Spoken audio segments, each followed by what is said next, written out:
Good afternoon, class. This is Professor Harn.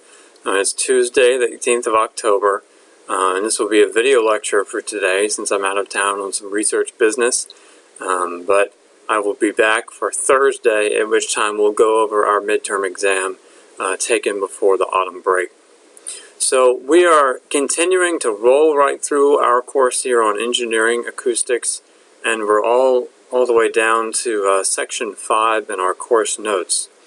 On instrumentation for and evaluation of acoustic measurements. So this comes after establishing a lot of our understanding of the fundamentals of the physics of sound, which is acoustics, and then the basics of the equation systems and how to solve them for harmonic waves in particular, which are quite relevant for most contexts of acoustics.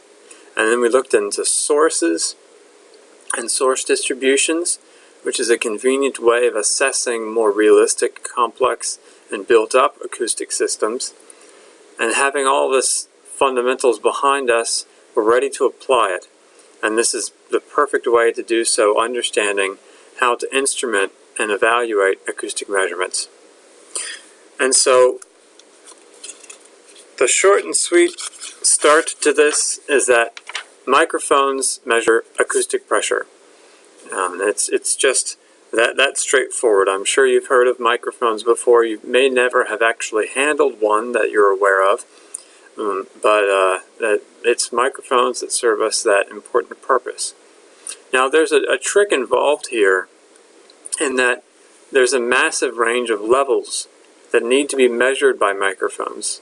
Whether we're talking about the threshold of hearing down at 20 micropascals or up to the threshold of pain near to standing on a tarmac as a jet engine is spinning up to 200 pascals.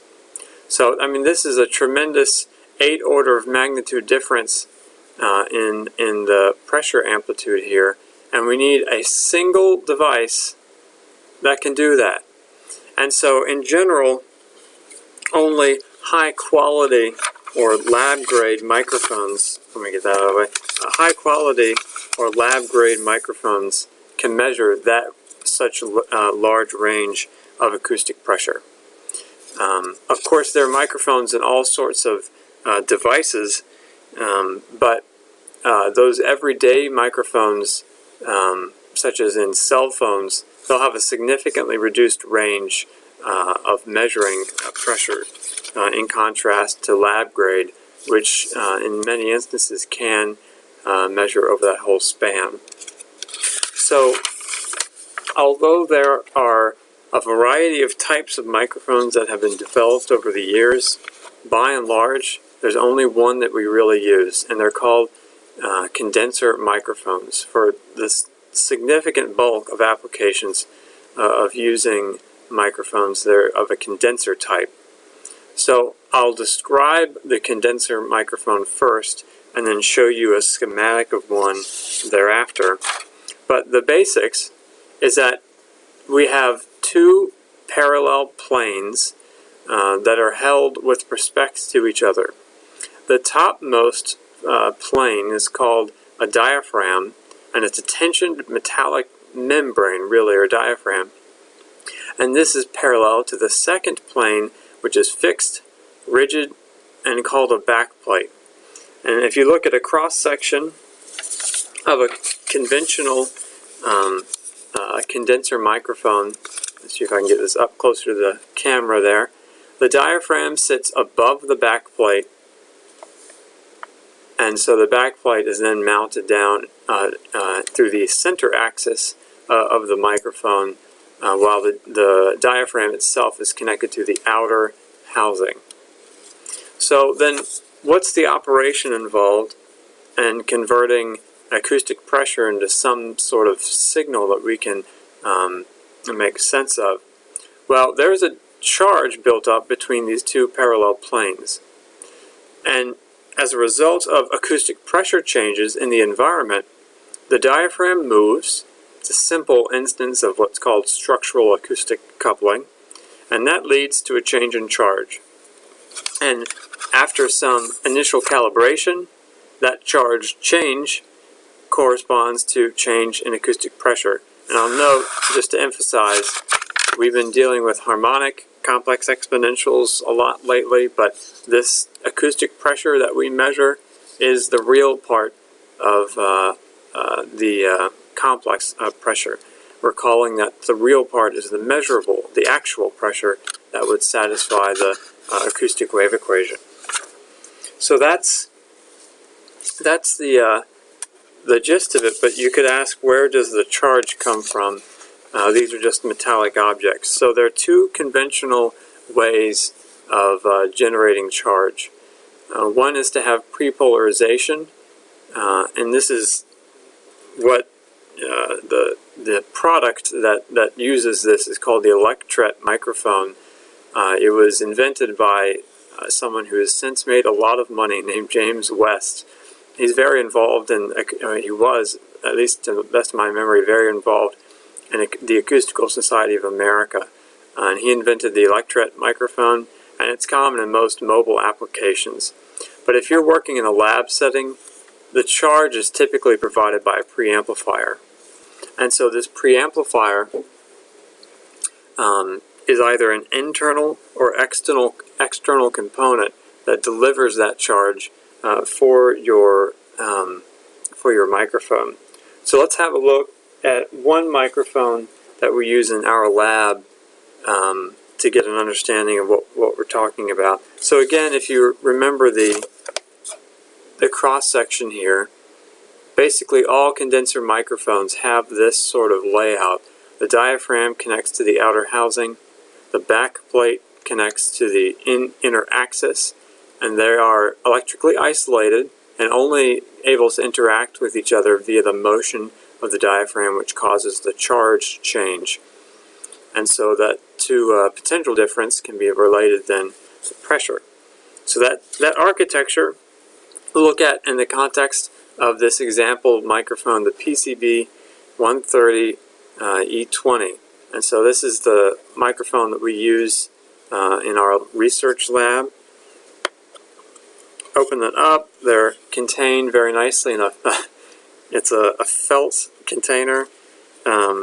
Ordinarily they put calibration stickers back here, but the microphones, they send those in different documents. And so the microphone is coming out, and so we'll see if you can read that there. PCB 130 E20, and there's our serial number. So here's the unit. If you remember the schematic, it looked like the microphone is just this top bit, and that's sure enough what this is. The microphone is just this part up. There is a tiny, tiny seam. You can probably see this seam as a discoloration according to the video, but that's only the microphone part. And there's the top component.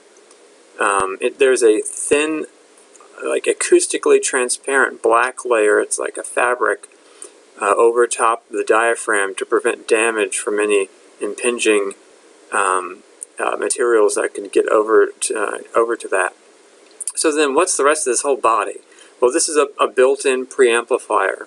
So from basically where my nail is right here all the way down is a bunch of circuitry that terminates in a BNC jack. And so you're probably, if you've been in any labs and done any work, this is the basic cable jack by which you're going to tap into your data acquisition unit. And specifically, these then go into signal conditioners according to the PCB setup. So this is a traditional BNC jack, and this is quite a common design of a condenser microphone used in lab-grade settings. So let me put that cap back on. We'll return to this in a moment. And we'll use this as an example as we look next at the several characteristics of microphones. There are four characteristics involved that primarily will determine your purchasing decisions as well as use decisions when it comes to using a microphone in the field. And again, we'll use our PCB as an example. So the first, well, before I begin, actually, when you purchase these microphones, here's an example, what's called a specification sheet for our PCB. These come in documents or booklets. This one specifically is also online. But when you buy microphones, this will be the basically the quality control approved sensitivity sheet and spec sheet for the microphone. It gives a nominal diameter that 130E20 is a 1/4 inch diameter. Isn't it interesting that the SI is also marked as an inch unit? This is called a free field microphone. We'll describe that in a moment. It gives its frequency response, sensitivity, dynamic range, environment operating conditions. This microphone can only be used down to 14 degrees Fahrenheit. That is not very cold. And so this truly is a lab grade microphone where you would expect most working environments to not have, most lab environments to not be much colder than that. And then things like weight and the physical conditions, just other documents over here, who it was approved by, and so forth. This is a typical sheet. Now this is the generic sheet. There is another one that's associated with each specific serial number that you purchase.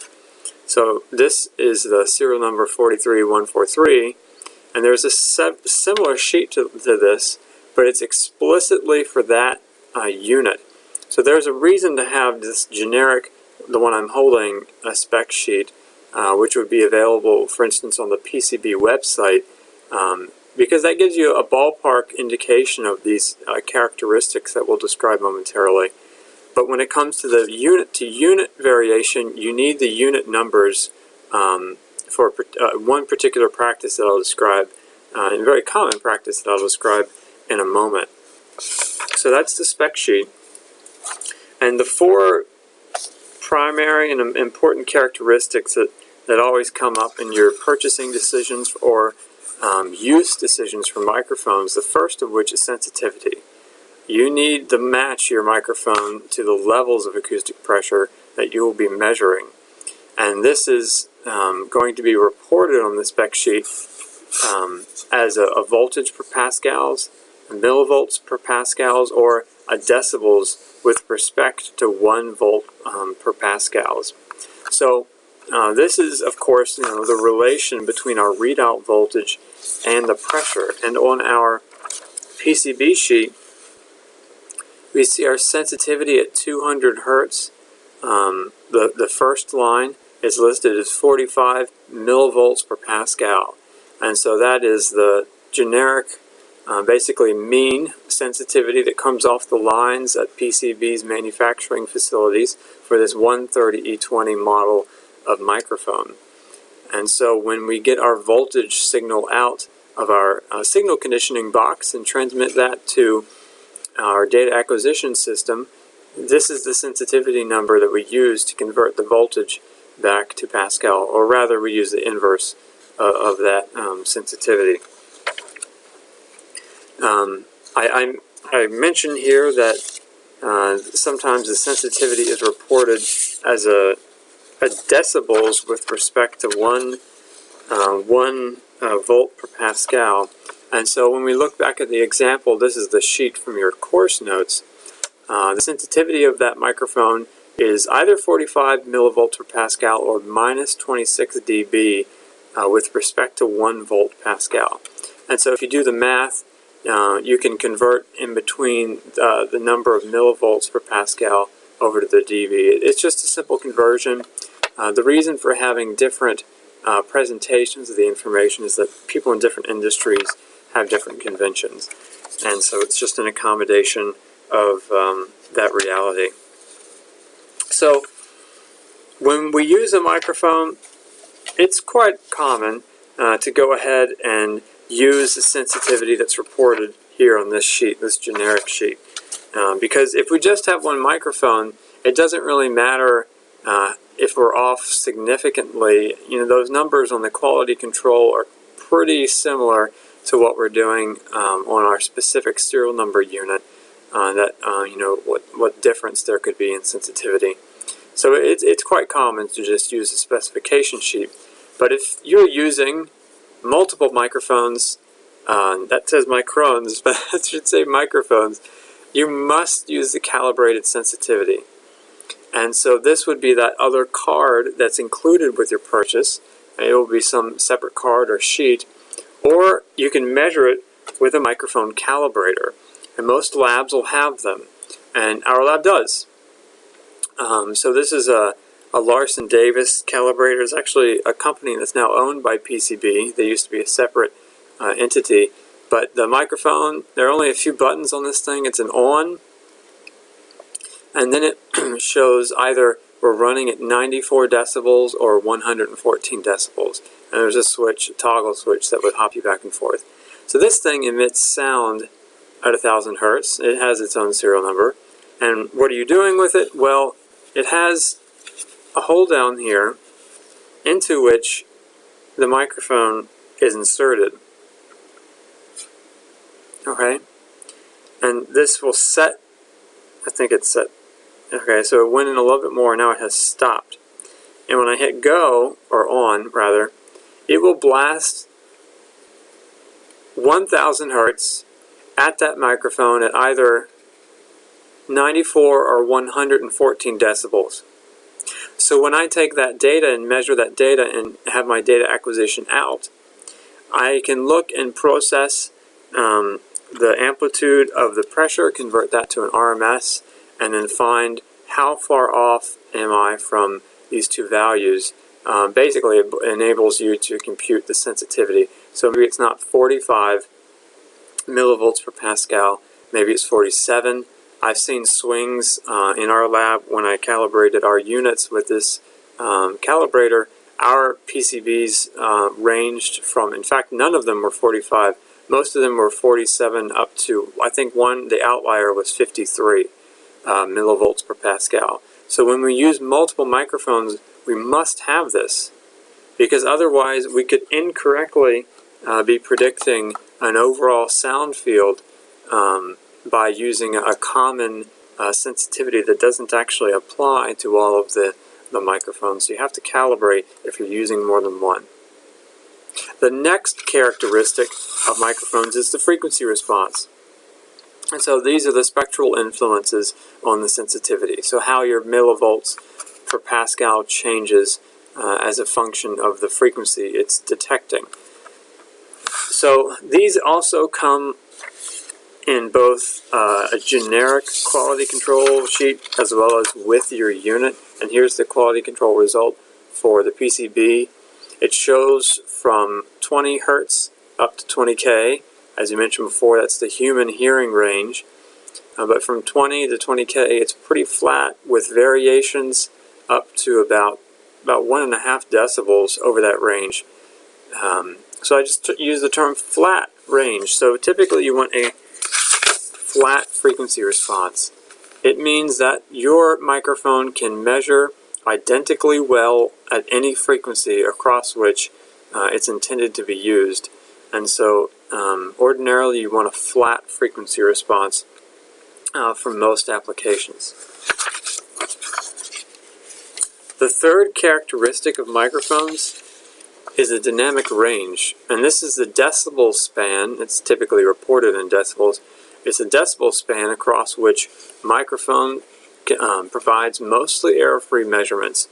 And I say mostly because there are other distortion values that are reported on our spec sheets too that we'll see. So the dynamic range for our PCB microphone here, the spec sheet reports this as over 122 decibels at 3% distortion. And so that's quite good, in fact. There's one other piece of information on the sheet for us to understand the absolute values, not just the relative range. But it says the inherent noise, A-weighted, is less than 30 decibels. So let's just say it's 30 decibels, and then add our dynamic range on top of that. That means that our PCB 130E20 can measure acoustic pressures of amplitudes from 6.32 10 to the negative 4 pascals to 7.96 10 to the 2 pascals. So that's 6 orders of magnitude, in pressure, in acoustic pressure, that our PCB can measure. That makes sense, of course. Every 20 decibels here is going to be an order of magnitude across which an order of magnitude across which the amplitude varies. So let's look at one other thing here about dynamic range. We mentioned before there are lab-grade microphones, and then there are everyday microphones. So those everyday microphones, here's where they take a particular hit. Their dynamic range tends to be quite small, only 60 decibels. And so this is the reason why, for instance, if you shout into your cell phone, the result is a very distorted signal that's transmitted to the person you're speaking to. Or if you ever shout in low quality microphones, such as professional audio microphones at concerts or things like that, they tend to have also smaller dynamic range, some of the models. But this is the reason why they do. In particular for cell phones, I think many of us have that example of having to shout into a cell phone and the signal distorts on the other end. And so that's the reason why. So the final characteristic of microphone is really the type. And so these types correspond to the way in which they're ultimately going to be used. There are 3 types. The first is pressure field, the second free field, and the third diffuse field, sometimes called random incidence microphone. Now, it's not in order of increasing importance. They all get used quite a lot, but it really does depend on the purpose. Their distinctions being how they interact with incoming waves. So if we have a wave propagating from this direction with the wave front's constant pressure amplitude being normal to that direction of wave propagation, pressure field microphones are intended to be used along their axis such that it's parallel with the plane of acoustic pressure propagation.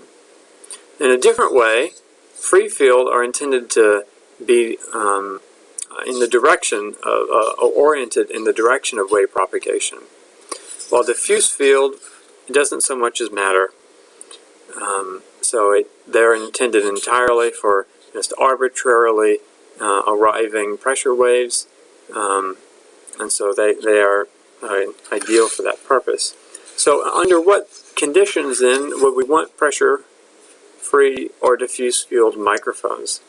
Well, again, it boils down to your application. Pressure field microphones are typically used in ducts, or if you're in a lab setting like our research lab, you use them in what are called impedance or transmission loss tubes. And the way you use them is to mount them or flush mount them into the wall. So this is a true way of measuring the acoustic pressure in the duct without influencing the acoustic field and the propagation path. So that's the purposing of pressure field microphones. Free field microphones are typically a general purpose use. They can serve similar purposes as pressure field, even for diffuse field, but although the schematic or sketch that I provided a moment ago showed it only pointing into the direction of wave propagation, free field microphones come with what's called a free field correction factor. And so if you aren't measuring exactly dead on with that microphone at different frequencies, now I have to put, this is from another source, that should say 10K and not 1.0K, because 1K is already down here. So you should go 1K, 10K, 100K. These different lines correspond to different angles of incidence, and the plot is in decibels. So it goes from 4, 8, and 12, and they're in 4 increments. So based on the angle of incidence and the frequency, we can correct for using a free field microphone in any sort of acoustic environment where the sound is not at perfect incidence. So there's one curve in here that doesn't line up, and that's the bold curve. That's called the diffuse field correction factor. And so if you were using this in a diffuse field, you would need to use that specific correction factor, which doesn't seem to match up with the other trends, but there are some math and empirical measurements behind that correspond to a rationale for that justification, for that deviance. So that's the reasons for using pressure field and for using free field microphones. Diffuse field microphones are generally going to be used in reflective and reverberant environments. So a reverberation chamber in a lab, or if you're measuring, for instance, in hallways, and it's very acoustically reflective. There's quite a lot of activity in hospitals for measurements, and the high reflectivity of those environments would suggest that you might want to use a diffuse field microphone. But in general, as I mentioned before, you can still use free field with great fidelity, so long as you take advantage of that free field correction factor with your measurements. So these are our characteristics of different microphones: the sensitivity, the frequency response, dynamic range, and type. It leads us to ask then, how do we select a microphone for our measurement? Not just a generic measurement, but for our specific measurement, because when you look at what's out there, there are microphones of all sorts of size as well as shape in terms of the protective housing. I'll point out that the shape of the protective housing doesn't really matter. It's really the size that ultimately governs things. As I've written here, many of these characteristics are determined by the microphone size. And it's typically the diameter that's reported, whether it's 1 inch diameter, 1/2, 1/4, or 1/8. So this is the PCV 130E20 is a 1/4 inch diameter microphone. And this is all we have in the lab. It's a great general purpose microphone. It's widely used by many people in many lab and industry environments. But you can just see in your head how much larger a 1 inch diameter microphone is. Quite a bulky object. So that could lead you to naturally ask, why choose this if you can use a 1 inch microphone or some other size? So the trends can typically be encapsulated in plots like this. So this shows for different microphone diameters from 1 inch to 1/8 inch, the frequency response of conventional microphones produced by a company called B&K, very popular microphone company. They've been around for a little bit longer than PCB, or a Dutch company. And it shows that the 1 inch diameter microphones can measure down to very low frequency. I should add that I see there's an arrow on here. This should be K.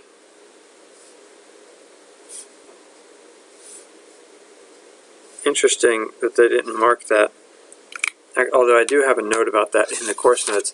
But the lower limiting frequency are down in the single digits hertz, and that would be within the tolerance of the frequency response. We saw it to be about a deviance of about 1 to 2 decibels. But if you want to measure ultrasonic frequencies and other frequencies greater than 20 kilohertz, you need smaller diameter microphones, such as a 1/4 or 1/8 inch diameter microphone. Now, when it comes to dynamic range at 3% total harmonic distortion, it looks like the larger diameter microphones have a broader dynamic range, but they start at lower levels. Whereas an 1/8 inch diameter microphone has a quite narrow dynamic range, respectively, but it can only start to measure levels quite higher in the sound pressure level. Now, this is dBA. We'll come back soon enough as to what that unit means shortly. but this is the relative change then, or dynamic range. So then what are the trends? In general, large diameter microphones can measure very low frequencies, things that our ears cannot even pick up, as well as low pressure amplitudes. In absolute terms, the dynamic range, or the range rather, of the 1-inch microphone we just saw went down to 10 decibels. That's extremely low levels, almost no activity there, and fluid particles bumping around. In contrast, if you go to the other end of the spectrum and select a small diameter microphone, you'll be able to measure ultrasonic frequencies with high fidelity, but you'll have a low dynamic range. So that does say you need a higher level ultrasonic emission to be able to measure, but this is a key reason for their use. As you see on the comparison here, 1/4 inch microphones tend to have a dynamic range between 160, which is well above the threshold of pain, down to about 30 decibels, which there are very few rooms, even going outdoors, the levels of sound will be typically greater than 30 decibels. So 1/4 inch diameter microphones help you to get in that range. Now you can say, well, the dynamic range of the 1/2 is also quite good, but it's within a range that it's actually lower overall levels, which again are very uncommon unless you're in a perhaps an anechoic environment like an anechoic chamber. But if we look at the frequency response, the lower end of frequency response for 1/2 and 1/4 tend to be very similar. It's quite different, however, on the high end. With 1/4 inch diameter microphones, you can still measure very high frequencies well into the ultrasonic range. And so that's one reason that they become quite a common measuring tool in lab as well as in field settings. If you only do lab work, it's within the acoustic range, the acoustic frequency band, you will see labs that have a lot of 1/2 inch diameter microphones. And it's because of this bit. In anechoic chamber environments, they can get down to overall dynamic levels that are 20 and less decibels, sometimes on the very threshold of 0 decibels being our threshold of hearing. But if you're outside of those special facilities, you might want some more general purpose microphones, and 1/4 inch. And I think this model, I've heard good things about it, but from others lately, just in conversation, this is a good selection. There's another common tool for measuring acoustic pressure, but out of it you don't get acoustic pressure. And these are called sound level meters, sometimes just called meters by people in industry. Now they do specifically measure pressure, but all they give you is sound pressure level. So you don't get out of this a real-time measurement of pressure, but an occasional readout of a sound pressure level in this specified time increments. So what's the process? Well, sound level meters acquire pressure in real time, and they compute sound pressure level, for instance, over 1 second or a slightly shorter duration. So that's the first step. The second is then what you'll ultimately see. It processes a time-averaged sound pressure level. So the overall time across which the sound pressure level that's instantaneous is averaged is denoted here by T. So we might go from a 1/2 second measurement of the sound pressure level, and if we want to spit out the data every 2 seconds, we'd be getting 4 of these and then time average over that duration of time. So there are a few common readout rates, and these are termed fast and slow. The fast are very often 1 second measurements, whereas the 3 second measurements correspond to slow. So 3 would be that time over which the SPL is averaged. So the use or the need for these different reporting durations is namely for noise exposure. It helps you to characterize how long any given noise source is loud or soft in an environment. And so that's the merit for having fast and slow type of measurements. So there are three, that said, not three, there are four classes of sound level meters, although they're counted from 0 to 3. And these are, I'll just show our course notes sheet. They're identified, namely according to their purpose and their sensitivity, or their deviation rather. Class 0 calibration, Class 0 sound level meters are basically only used for calibration. These are the units that are owned by the companies that make microphones, that make other high-quality sound equipment for labs and research institutions. This is a very special tool. It's basically like the SI objects ensconced in France that represent the kilogram and so forth. So this is for measuring pressure, this is that equivalent on the Class 0 sound level meters. Class 1 sound level meters are the expensive ones that some labs will own and some special equipment needs. For instance, if companies come to you specifically in your lab for a sound level meter recording or calibration of their own unit, this is the unit you probably want. The cost of these is very high, on the order of thousands of dollars for a Class 1 sound level meter. Its variation is pretty low, about 0.7 decibels. So this can tell you something about how conventional acoustic sources of sound vary naturally. So if the sound level meter itself has a variation of 0.7 decibels, this should tell you something about how much ordinary sounds change in level over time. In fact, 1 or 2 decibels is not uncommon. So being able to have a variation of 0.7 meets the need, in fact.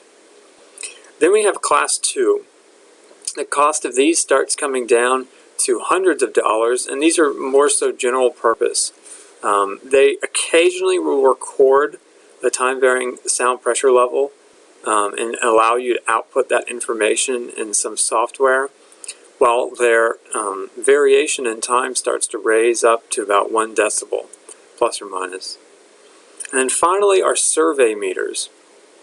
These are probably the most common sound level meters that are used in industry and just around the office, namely, if you're interested in recording or justifying how loud it is in your office. So these are very low cost units that can be purchased.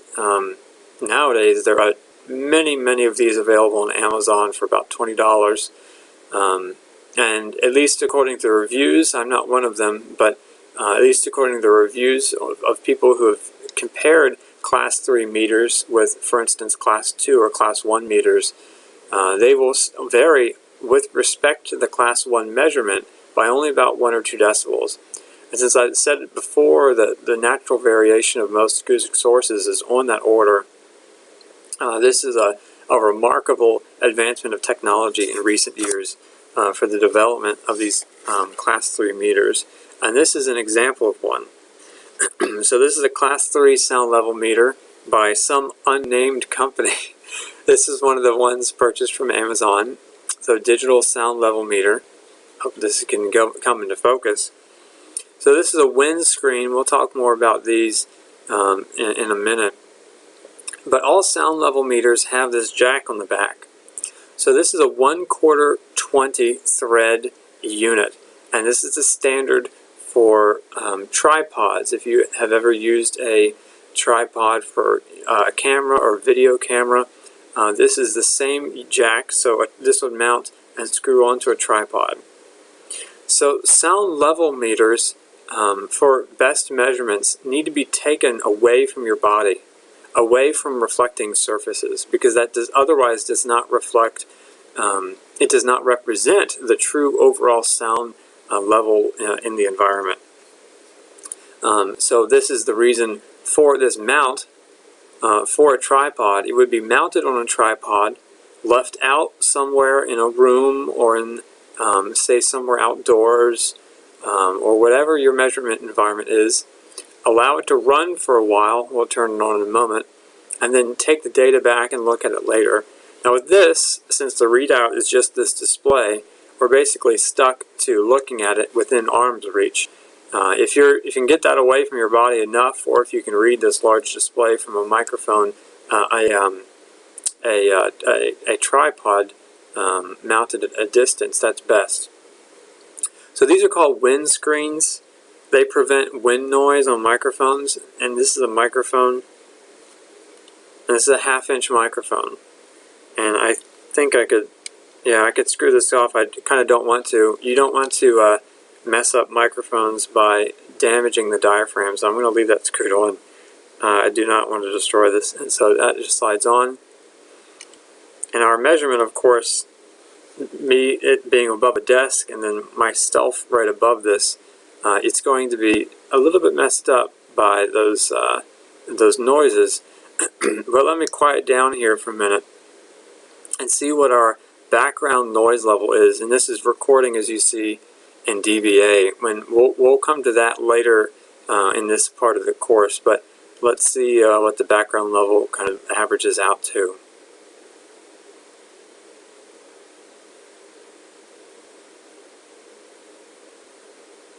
I'm not sure if it's my hand shaking, but it's varying somewhere around 41 up to 42 decibels when I did that. And for the life of me, cannot remember how you turn these off. I think you just press enough buttons. Maybe it has an auto off. I'll keep an eye on it. But that's sound level meters, the classes of sound level meters, and the fact that you can go buy these on Amazon. Find out how loud it is in your apartment. Find out how loud it is in your office, and then make the appropriate complaint. And you need to justify it with the data. This thing has a fancy light that kicks on depending on the availability of light. So this could be mounted in a dark anechoic chamber, and a light would come on for the readout. Great object. I think this was $20. You should get one. But with that, we'll wrap up this class and video lecture. I'll be back on Thursday the 20th, and at which time we'll go over our midterm, and I'll answer questions that you have at that time with the solutions in hand. So thanks for watching. I'll see you soon.